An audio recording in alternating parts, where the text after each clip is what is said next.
ప్రభునందు ప్రియులారా, మీ అందరికీ ప్రభువైన యేసుక్రీస్తు నామమున శుభములు. మనస్తాపం బంధకాలను కలిగిస్తుంది. మనస్తాపం ఎప్పుడు చిన్నదిగా ఉండాలని అనుకోదు. అది మొదట చిన్న బాధగా ప్రారంభమవుతుంది. దానిని పరిష్కరించకుండా వదిలేస్తే అది సైలెంట్గా మనలో విస్తరించి మన ఆత్మను అణిచివేసి అంధకారమయం చేస్తుంది. అందుకే అపొస్తలుడైన పౌలు అపవాదికి చోటియుకుడి అని ఎఫెసీ 4:27లో చెప్తాడు. చోటు అనే పదం భూభాగాన్ని సూచిస్తుంది. భూమి ఎవరు స్వాధీనం చేసుకుంటే లేదా ఎవరు కొనుక్కుంటే వారికి సులువుగా లొంగిపోతుంది. సాతానుడు కూడా మన హృదయాన్ని లొంగదీసుకొని ఆ హృదయములో తన కార్యకలాపాలను నిర్వహించాలనుకుంటాడు. అందుకే మనస్తాపము కలిగిన వెంటనే అది గాయము నుండి కోటగా కట్టబడకుండానే దానిని మనం నేలమట్టం చెయ్యాలి. ఈ మనస్తాపం వల్ల సాతానుడు మనలో ప్రవేశించి మనలను బాధ పెట్టకుండా ఉండాలంటే మనం ఏం చేయాలి? దీనికి జవాబును యేసు ప్రభువారు మత్తయి రాసిన సువార్త 18వ అధ్యాయంలో తెలియచేశారు. అందుచేత వాని యజమానుడు కోపపడి తనకు అచ్చి ఉన్నదంతయు చెల్లించు వరకు బాధపరచు వారికి వానిని అప్పగించెను.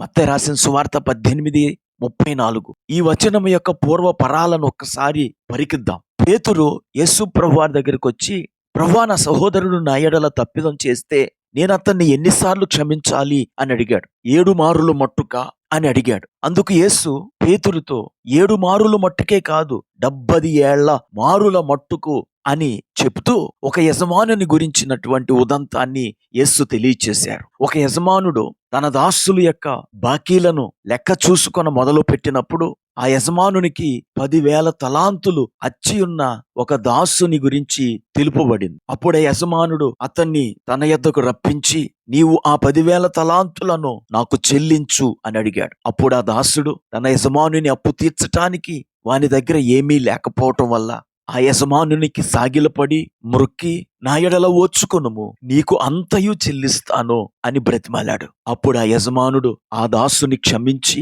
విడిచిపెట్టి అప్పు చెల్లించక్కర్లేదు అని చెప్పేశాడు. అయితే ఆ దాసుడు బయటికి వెళ్ళి తనకు 100 దేనారాలు అచ్చియున్న తన తోడి దాసులలో ఒకణ్ణి చూచి వాని గొంతు పట్టుకొని, నీవు అచ్చియున్నది చెల్లించు అని గట్టిగా ఆజ్ఞాపించాడు. అందుకు వాని తోడి దాసుడు ఈ దాసునికి సాగిలపడి, నా ఎడల ఓర్చుకో, నేను తప్పగా నీకివ్వాల్సింది ఇచ్చేస్తాను అని బ్రతిమాలాడు. అయితే ఆ దాసుడు ఒప్పుకొనక ఈ 100 దేనారములు అచ్చియున్న తన తోడి దాసుని చెరసాలలో వేయించాడు. ఆ యజమానుని మిగతా దాసులందరూ జరిగినది చూచి యజమానుని దగ్గరికి వెళ్ళి చెప్పారట.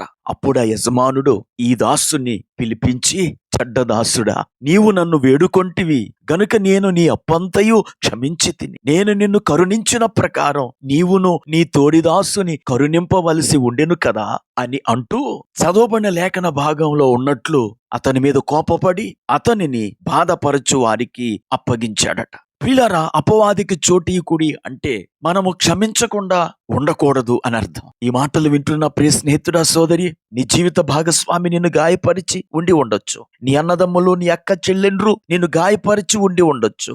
అయితే నువ్వు వారిని క్షమించినప్పుడు నీ హృదయము ఆరోగ్యముగా ఉంటది, నీకు దీవెన కలుగుతుంది. లేకపోతే నీలోని మనస్తాపం ఇంతింతాయి వటుడింతాయి అన్నట్టు పెరిగి నిన్ను కబలిస్తుంది. ఆది కాండములో యోసేపును అతని అన్నలు బాధించారు. అయితే యోసేపు అధికారి అయిన తరువాత ఆ అన్నలపై పగ తీర్చుకునే అవకాశం యోసేపుకు వచ్చింది. కానీ అతడు తన అన్నలపై పగ తీర్చుకోలేదు. ఆది కాండము 50వ అధ్యాయం 20వ వచనంలో యోసేపు ఇలా అంటాడు, మీరు నాకు కీడు చేయనుద్దేశించితిరి, కానీ నేటి దినమున జరుగుచున్నట్లు అనగా బహు ప్రజలను బ్రతికించున్నట్లుగా అది మేలుకే దేవుడు ఉద్దేశించెను అంటూ, ఇదంతా దేవుని చిత్తం, నేను మిమ్మల్ని ఏమి బాధించను అని చెప్పి తన అన్నలను క్షమించాడు. ప్రియులారా, యోసేపులో మనస్తాపానికి చోటు లేదు, పగ ద్వేషాలకు చోటు లేదు. అందుకనే అతడు హెచ్చించబడ్డాడు. ఈ మాటలు వింటున్న ప్రియ స్నేహితుడా, సోదరి, నీలోని పగ వల్ల కలిగిన మనస్తాపం వల్ల నీవు హెచ్చించబడలేకపోతున్నావు, ఆశీర్వదించబడలేకపోతున్నావు, ఆరోగ్యముగా ఉండలేకపోతున్నావు. గనుక నేడే నీకు మనస్తాపం కలిగించిన వారిని క్షమించి ఆశీర్వదించబడుము. ప్రార్థన చేసుకుందాం. కృపా కనికరం కలిగిన మా తండ్రి, నీకు వందనాలు. ఇంతవరకు నీ వాక్యము ద్వారా మాతో మాట్లాడారు. మేమందరము మా మనస్తాపానికి కారణమైన వ్యక్తులను క్షమించి వర్ధిల్లుటకు ఆశీర్వదించబట్టుకు సహాయం చేయమని యేసుక్రీస్తు నామమున ప్రార్థించి వేడుకుంటున్నాము. ఆమేన్.